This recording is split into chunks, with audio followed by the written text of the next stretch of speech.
Hello friends, నమస్తే అందరికీ. Welcome back to our channel. ఎలా ఉన్నారు అందరూ? మీ ప్రిపరేషన్ ఎలా ఉంది? ఈరోజు మనం తెలుసుకోబోయే టాపిక్ వచ్చేసి సింధు నాగరికత. ఈ సింధు నాగరికత దగ్గర నుండి ఖచ్చితంగా ఒక క్వశ్చన్ రావడం జరుగుతుంది. ఏ పోటీ పరీక్షలోనైనా ముఖ్యమైన టాపిక్ సింధు నాగరికత. దీనిని హరప్పా నాగరికత అని పిలుస్తారు. దీనినే ఇండస్ వ్యాలీ సివిలైజేషన్ అని పిలుస్తారు. ప్రాచీన భారతదేశ చరిత్రలో ముఖ్యమైన టాపిక్ సింధు నాగరికత. దీని గురించి ఈరోజు చివరి వరకు వీడియోని చూడండి. ఈ అంశం గురించి ఒక మంచి ఐడియా వస్తుంది మీకు. ఐ హోప్ మీకు ఖచ్చితంగా అర్థమవుతుంది. అలాగే చివరి వరకు వీడియోని చూడండి. ఒకవేళ వీడియో మీకు యూస్ఫుల్ అయితే ఖచ్చితంగా ఒక చిన్న లైక్ చేయండి, ఎందుకంటే నాకు చాలా ఎంకరేజింగ్గా ఉంటుంది. ఇంకా దీనికి సంబంధించి కాంపిటేటివ్ ఎగ్జామ్స్కి సంబంధించి నేను ఇంకా వీడియోస్ ఎక్కువగా చేయడానికి ఎంకరేజింగ్గా ఉంటుంది. కాబట్టి ఛానల్ని సబ్స్క్రైబ్ చేసుకోండి, వీడియోకి ఒక చిన్న లైక్ ఇవ్వండి. ఈరోజు మన టాపిక్లోకి వెళ్ళిపోతే సింధు నాగరికత. ఇదే సింధు నాగరికతను ఇండస్ వ్యాలీ సివిలైజేషన్ అని పిలుస్తారని తెలుసుకున్నాం కదా. దీనికి సంబంధించిన ఒక పూర్తి మీకు ఈ వీడియో చివరి వరకు చూసే వరకు ఒక పూర్తి సమగ్ర ఐడియా వస్తుంది సింధు నాగరికత ఏంటి అని. దీని గురించి పార్ట్ 1 వీడియోలో భాగంగా ఈరోజు పార్ట్ 1 గురించి తెలుసుకుందాము. సింధు నాగరికత భారతదేశంలోని తొలి నాగరికత మరియు ప్రపంచంలోని అత్యంత ప్రాచీన నాగరికతల్లో ఒకటైంది ఈ సింధు నాగరికత. అంటే ప్రపంచంలోనే అత్యంత ప్రాచీన నాగరికతల్లో ఒకటి. అంటే ఇంకా దీనికి సంబంధించి ఇంకా సమకాలీన నాగరికతలు కూడా ఉన్నాయి. వాటి గురించి కూడా మనం ఈ వీడియోలో తెలుసుకుందాము.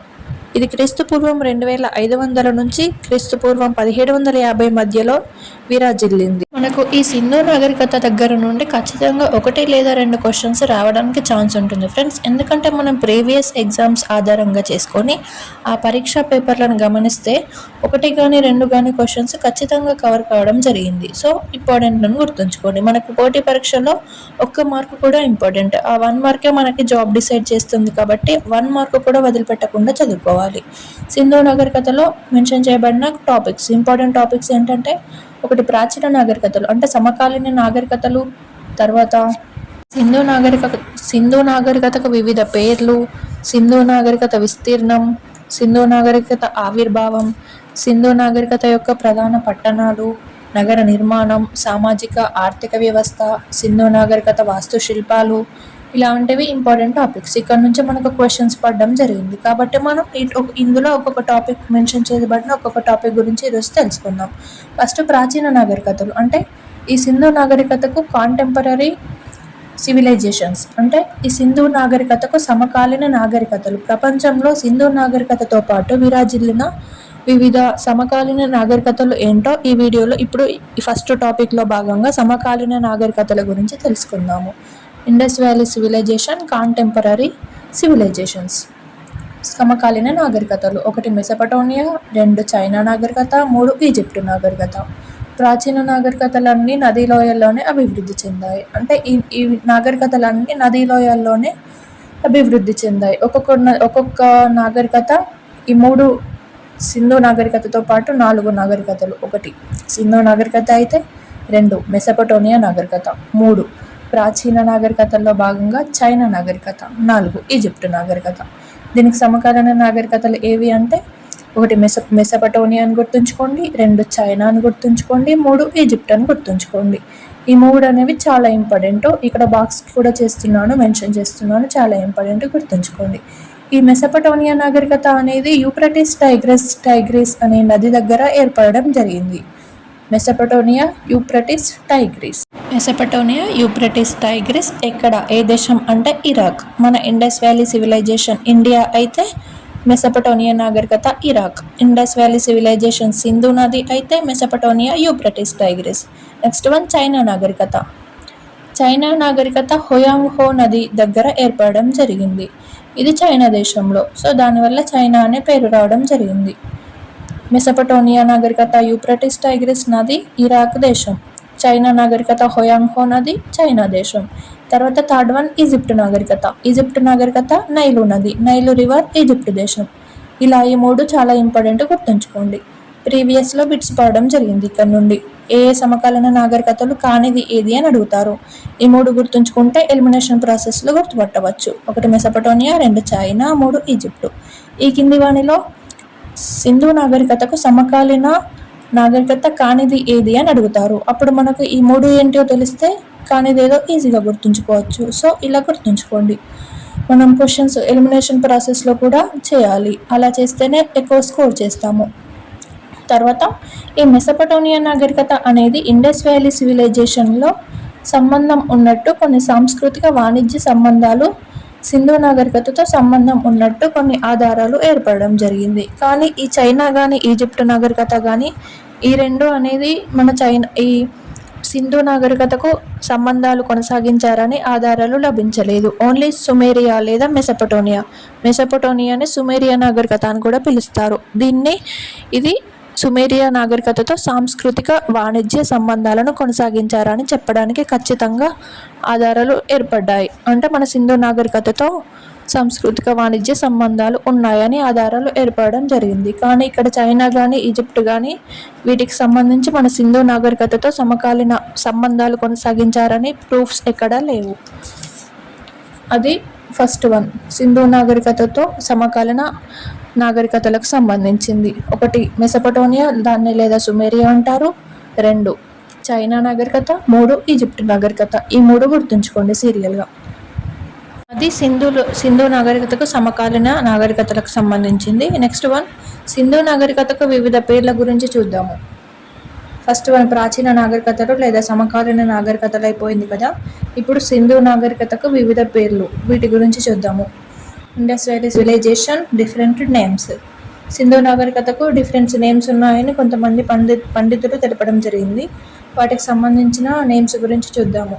ఐవిసి ఇండస్ వ్యాలీ సివిలైజేషన్ సింధు నాగరికత అని ఫస్ట్ పేరు పెట్టడం జరిగింది. ఎందుకంటే ఇది ప్రధానంగా సింధు లోయలో కేంద్రీకృతం కావటం వల్ల దీన్ని సింధు నాగరికత అని పిలిచారు. ఇప్పుడు ఈ సింధు లోయ నాగరికత అనేది సింధు నది లోయలో ఉంది కదా. సో దానివల్ల పండితులు ఏం చేశారంటే దీనికి సింధు నాగరికత అని పేరు పెట్టడం జరిగింది. సింధు నది లోయలో ఉండడం వల్ల సింధు నాగరికత అనే పేరు వచ్చిందని గుర్తుంచుకోండి. నెక్స్ట్ వన్, హరప్పా నాగరికత అని కూడా దీన్ని పిలవడం జరుగుతుంది. సింధు నాగరికత అవశేషాలు మొట్టమొదటిసారిగా హరప్పాలో కనుగొనబడ్డాయి. సో అందువల్లనే దీన్ని హరప్పా నాగరికత అని కూడా పిలుస్తారు. ఈ నాగరికత యొక్క టైప్ సైట్గా పరిగణించవచ్చు. హరప్పా అనేది సింధు నాగరికత యొక్క టైప్ సైట్గా పరిగణించవచ్చు అంట.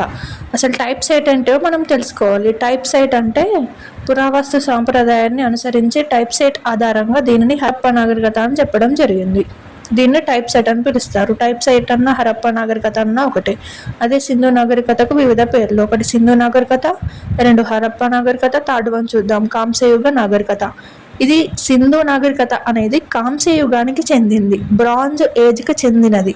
సో దానివల్ల దీన్ని కాంస్యయుగ నాగరికత అని పిలుస్తారు. ఎందుకంటే భారతదేశంలో ప్రజలు కాంస్యాన్ని ఫస్ట్గా ఉపయోగించింది ఈ సింధు నాగరికత కాలంలోనే.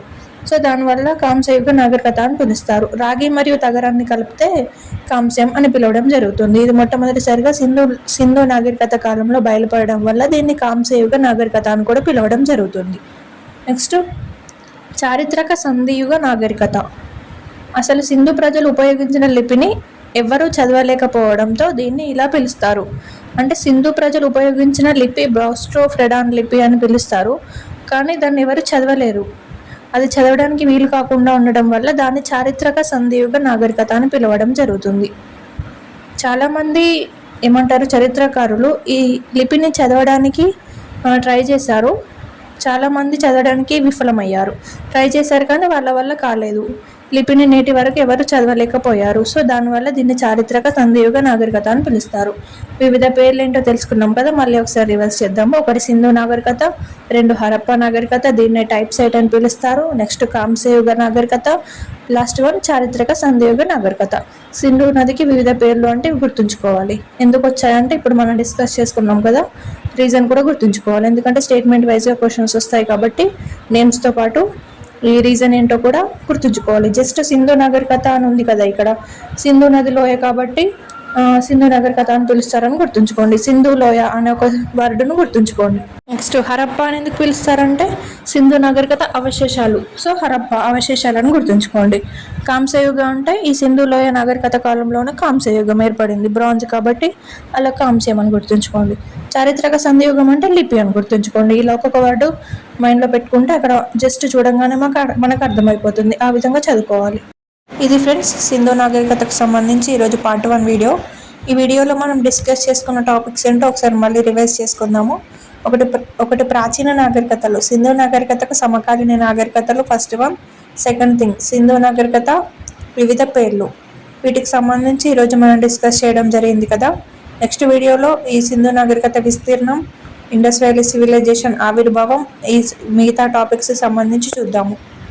ఇది ఇంపార్టెంట్ టాపిక్ కాబట్టి వీడియోస్ కొంచెం లెంతీ అవుతాయి, అయినా సరే మనకు ఇంపార్టెంట్ టాపిక్ కాబట్టి నేను పార్ట్స్ వైజ్గా అప్లోడ్ చేస్తాను, సో మిస్ కాకుండా చూడండి. ఇది ఫ్రెండ్స్ ఈరోజు వీడియో. నెక్స్ట్ వీడియోలో పార్ట్ 2 గురించి చూద్దాము. ఒకవేళ వీడియో యూస్ఫుల్ అయిందనుకుంటే ఛానల్ని ఖచ్చితంగా సబ్స్క్రైబ్ చేసుకోండి, ఒక చిన్న లైక్ చేయండి. Thank you so much, thank you for watching.